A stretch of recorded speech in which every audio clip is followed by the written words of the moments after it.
David Allen Rowland served in the U.S. Army and Army Reserve 30 years prior to his retirement in 2001.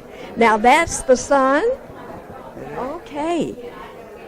And here we have, you were in World War II. You know, I didn't. Colonel David Rowland joined the U.S. Army Air Corps in 1942 and served throughout World War II. Then he served in the National Guard and Army Reserve until you retired. We had parallel careers, and over here on the left is his insignia, and on the right is mine. So, what an honor, and I know you're so very proud of him. Certainly am. Certainly am. Oh, but I love that photo. It was our privilege. It was our privilege to serve. Well, we appreciate the fact that you served, and just great men. This is wonderful. Alan served in Germany for 2 years. Okay. But all yours was within the United States. Where were you at? Where were you based? Oh, I think 13 different bases in the United States. 36 years. You just retired in 1990. My son did in 90, and I retired in 77. Oh, okay. All right. They didn't have that date there. Mm-hmm. But you were in the Army. You joined in 1942. Right after Pearl Harbor. Right out and joined up. Mm-hmm. Where was basic training? It was so early in the war, I did not have basic training. Oh, they just threw you out there. It was out on a golf course, and we had gave us a military cap. We had our civilian clothes. We marched for about a week, and that was our basic training. I've never heard that. That's a great story. It was in a tight spot, yeah. They put us to work right away. So, how to be a soldier in 1 week. David Allen. What year was David Allen born? 1949. Did you have other children? Oh, yes. 3 children.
In Jasper, Alabama, on the campus, Walker College campus, and with a very special person, Dr. David Rowland. Thank you. And we are right here by the entrance. And Dr. Rowland, tell us about the entrance plaque, and it's a tribute to your wonderful wife. Well, I came to Alabama in 1944. I was a young soldier, and the Army wanted me to go into their pilot training program. So they sent me to the University of Alabama. We had about 1,000 students, cadets down there, and we took navigation and mathematics and things related to flying. Well, one day at class, one of our class instructors gave an examination, and he couldn't be there, and he sent an attractive young lady to take the papers and see if we remained honest. Well, after the class, I went up to her and I asked her for a date. And she said, well, why don't you come over to the Delta Zeta house? It's Valentine's Day coming up, and have our Valentine party. So I went over to the Delta Zeta house that Sunday, and I asked for her. And they said, well, her roommate's upstairs, she'll come down. And the roommate came down, introduced herself, and she said, Myrnie has gone to Birmingham with her parents. And introduced, and this was Mary Ellen, my wife. Well, that was 1944, spring of 44. After a whirlwind courtship, we married at the Methodist Student Center on campus, and that's history. We were married 63 years, and the reason I am here, about 3 years ago. 2010. I wanted to do a memorial to Mary Ellen. And when we came here, the college was so miserably small, and she served as a receptionist, the bookkeeper, and hostess for all the college events, and she was an integral part of the college. She received no compensation, but she worked here for several years, and she did teaching and supplied where we needed her. Through the years, the college took so much of my time. I was gone evenings, every evening, and weekends, and she raised the children. After we've been here several years, we had a little girl. We had 2 boys when we came here, and we had a little girl. That's Sue Ellen. And she just was the hostess, and she was so smart. And I'd come up with these. She was much smarter than I, and really. And I'd come up with these harebrained ideas, and she was served as my sounding board, and she'd veto some of them, add some suggestions, and she was really the brains behind the college. Oh, Dr. Rowland. So I felt it was necessary to recognize her, and we put this gate up because she was a part of it. It's a beautiful tribute to her. And I just assumed that she was a Walker County girl, then that's what brought you here. But she was from Birmingham, born in Coleman, but she was raised in Birmingham. Went to Phillips High School. One instance, early on here, we had a coal furnace downstairs in the basement. And the building was cold.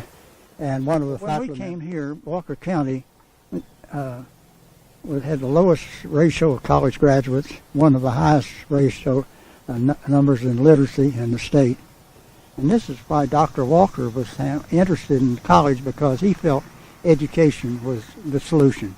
And he was vitally interested in it. And he passed this along to Sam. And he was really committed to education. Great old man. Oh, he was so great. I could tell you stories about Dr. Walker. At one point, I want to tell you, when we came, a point that is important, when we came here, the college was unaccredited, and it was necessary to be accredited. Many schools recognized the college, but still, we had to become accredited. We had to get 3 major institutions in the state to agree to take our work in writing. I went over to Birmingham Southern and became acquainted with Dr. Snavely, and he had been the president there, and when that was Birmingham's college merged with Southern College from Greensboro, Alabama, and became Birmingham Southern. And he said, well, sure, we'll sign off.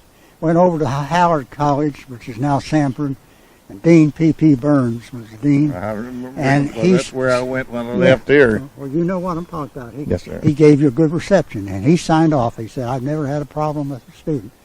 I went to the University of Alabama, and Billy Adams was the dean of admission. He taught me mathematics when I was a cadet at the university, and he remembered me, and he signed off. So I got the University, Birmingham Southern, and Howard College. You couldn't beat that.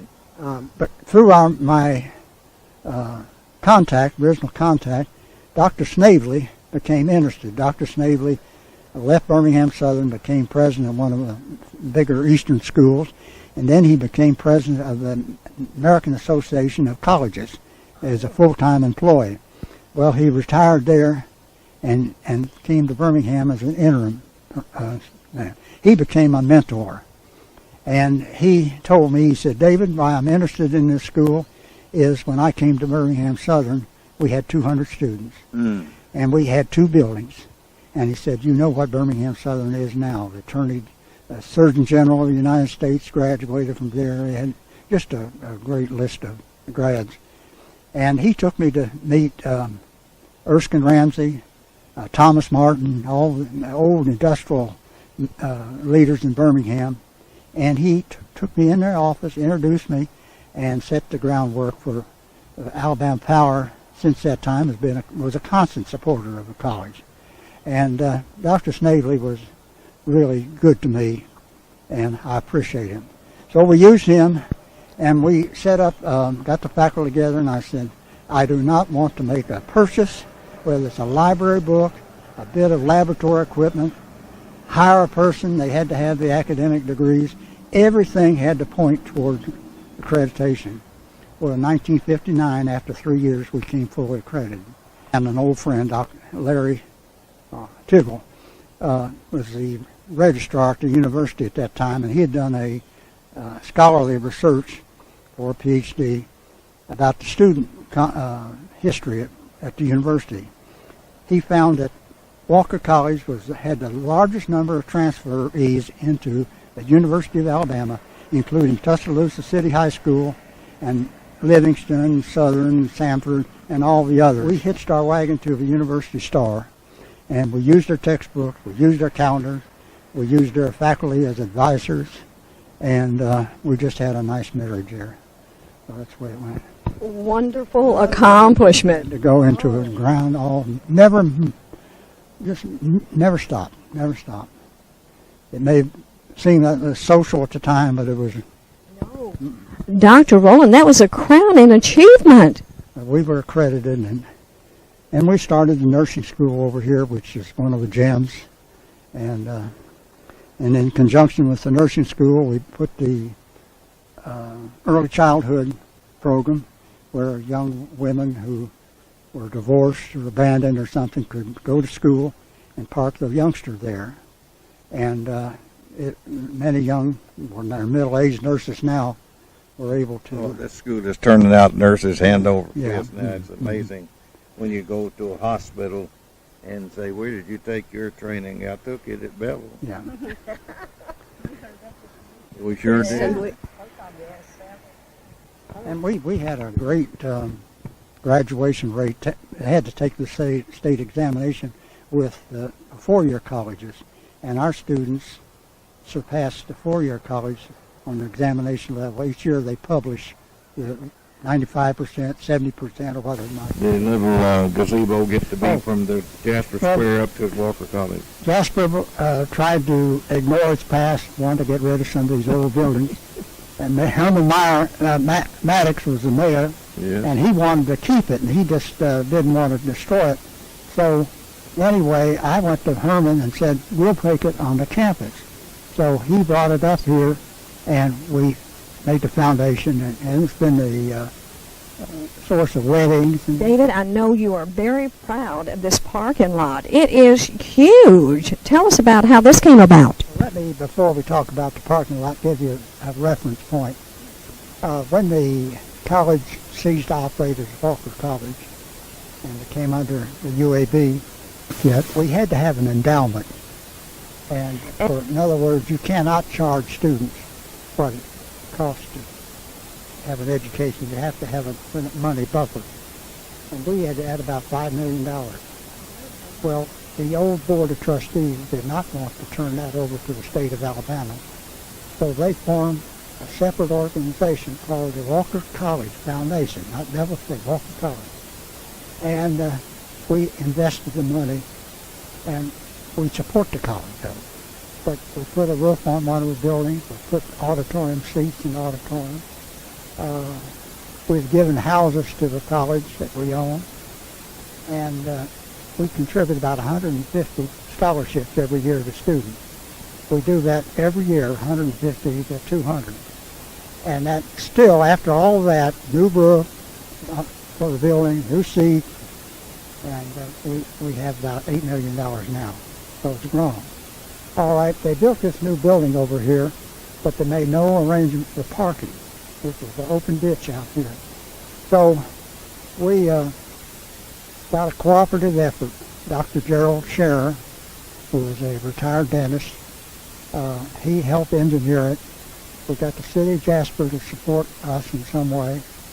And the Simmons family, Bert Simmons, representing the Simmons family, gave us the land here, all this. And we built a $200,000 parking lot here. So the foundation, the city of Jasper, Dr. Scherer, and the college all supported that built the parking lot. That's why I wanted to run out. But with this building, with the auditorium and everything, we needed parking. Absolutely. The woods, and you can see what it was before. Well, I'm proud of the foundation too, because the officers of the foundation and foundation members, there's about 15 of us, and they're all graduates of the school. They're middle-aged business people and professional people now, but they are manage that estate, and as I said before, we have over $8 million. But all of it is dedicated to support the college. They are committed, aren't they? Yes. So, actually, we're employing a full-time director now. Hasn't And I know started it to has work. to thrill you daily. Well, it is. I get the privilege of driving by every day. And I love the entrance. That was just a wonderful addition to honor that beautiful, wonderful wife of yours.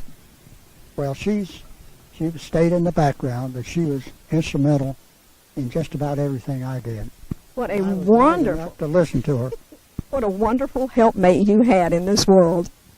She was a fun person. I always had a smile on her face, and nice person to be around.